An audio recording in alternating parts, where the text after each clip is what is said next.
आज इस वीडियो में बात करेंगे चारों युग के बारे में। लेकिन सबसे पहले मैं एक क्वेश्चन पूछना चाहता हूं, क्या अभी कलयुग चल रहा है? दूसरी, कलयुग कब खत्म होगा? दूसरा, लेकिन एक बुक हमें बताता है कि कलयुग समाप्त हो चुका है, हम लोग द्वापर युग में जी रहे हैं। तो ये बुक बोलता है कि हम लोग द्वापर युग में जी रहे हैं, तो इसका मतलब कि कलयुग समाप्त हो चुका है। तो कलयुग कब समाप्त हुआ और द्वापर कब चालू हुआ, ये कहां तक सच है, अब क्या है, इस वीडियो में हम देखेंगे। तो जैसा कि हम जानते हैं कि चार युग होता है, सतयुग, त्रेता, द्वापर एंड कलयुग।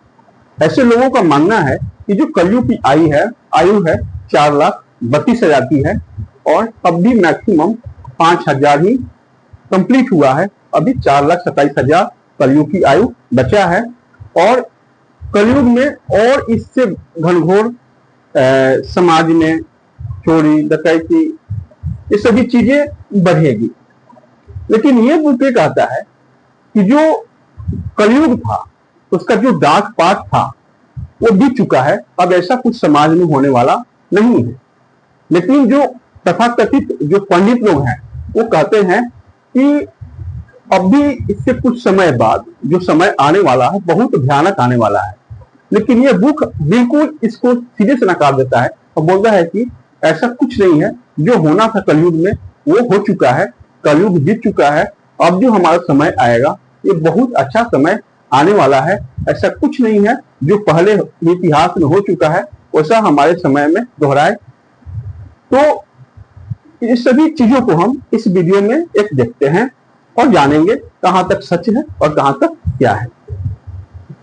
तो सबसे पहले हम जानते हैं कि ये जो युग है, सतयुग, त्रेता, द्वापर और कलयुग, इसका बंटवारा कैसे होता है और कैसे इसका निर्धारण होता है।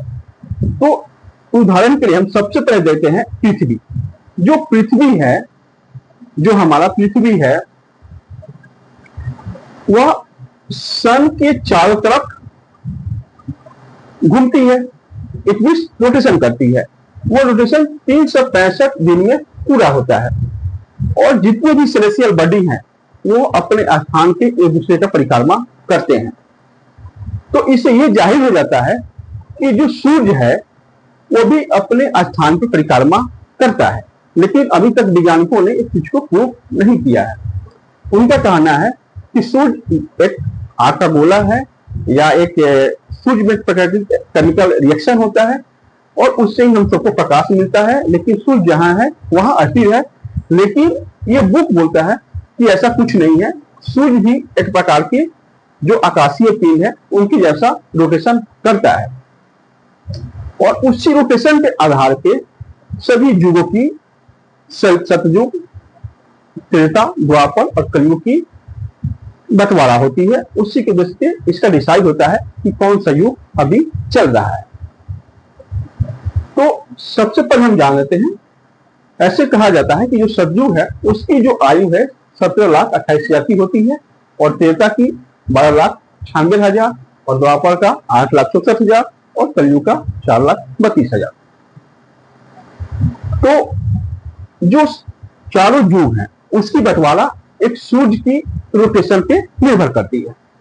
इसमें दो तीन चीज हम और भी जानेंगे।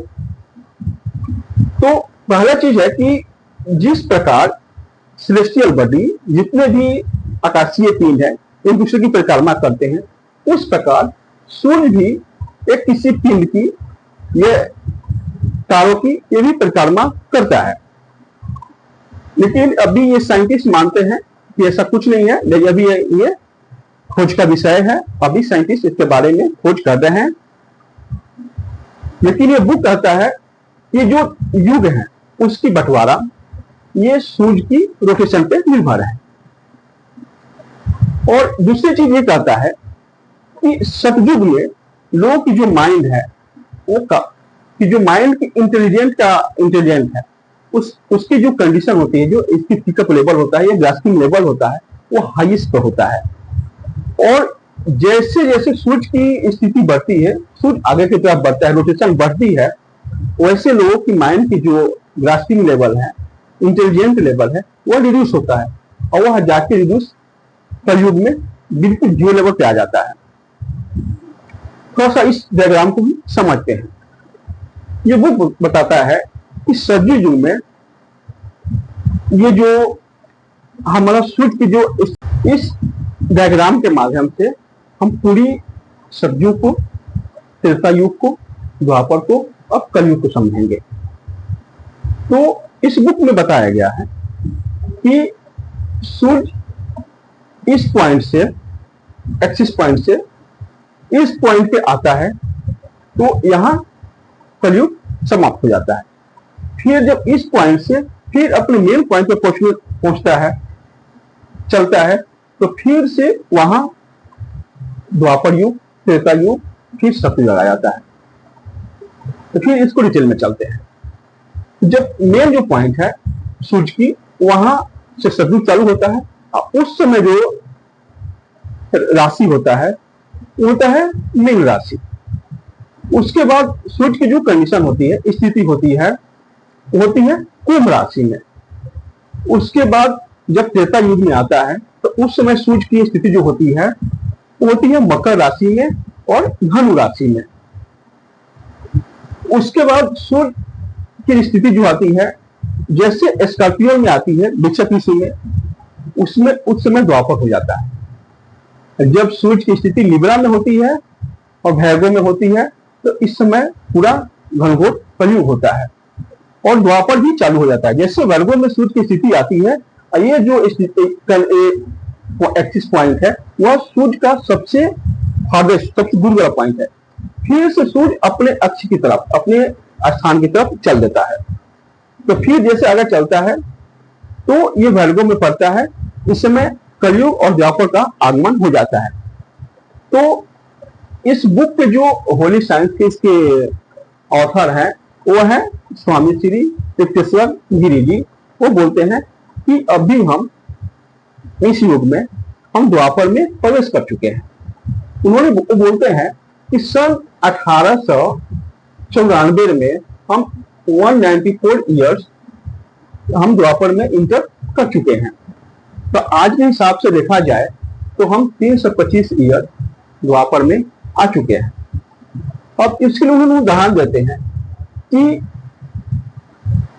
1600 ईस्वी से हमारे देश में, इतनी हमारे वर्ल्ड में एक से एक रिसर्च और खोजें, इन्वेंशन चालू हो गई। उसके बाद हमारा जो माइंड है एक एक चीज नया नया इन्वेंट करते गए और आज हम बहुत सी चीजें हासिल कर चुके हैं और फ्यूचर में बहुत चीजें हासिल कर चुके हैं। लेकिन अगर हम 1600 ईस्वी से पहले की बात करें तो इस समय का जो कंडीशन था बहुत बुरा था। इसमें भूखमरी थी और कितने दंगा फसाद हुए, कितने लोग मारे गए और लोग इस समय बिल्कुल अशिक्षित थे। लोगों के पास उतना नॉलेज नहीं था। जो हमें चीजें पुरानी किताबें मिलती हैं, जो चीजें मिलती हैं वो हमें सतयुग की मिलती है। ये 1500 ईस्वी 1600 ईस्वी से पहले जो इसमें कुछ भी नया काम नहीं हुआ, कुछ भी किताबें नहीं लिखी गई, कुछ भी इसमें हुआ नहीं है। 1600 ईस्वी के बाद से एक के एक इन्वेंशन हुआ, डिस्कवरी हुआ और आज हम कहां से कहां पहुंच गए हैं। तो ये बुक ये बताती है कि जब सूर्य की स्थिति सतयुग में होती है तो मनुष्य का जो माइंड होता है, इंटेलिजेंट होता है, वो हाईएस्ट पीक पे होता है।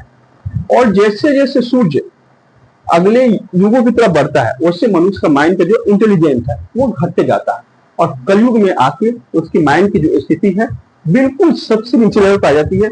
उस समय उसको कोई भी स्पिरिचुअल चीज ये समझ नहीं आती और कोई भी चीज है उसकी जो माइंड का लेवल है बिल्कुल सबसे वीकेस्ट होता है।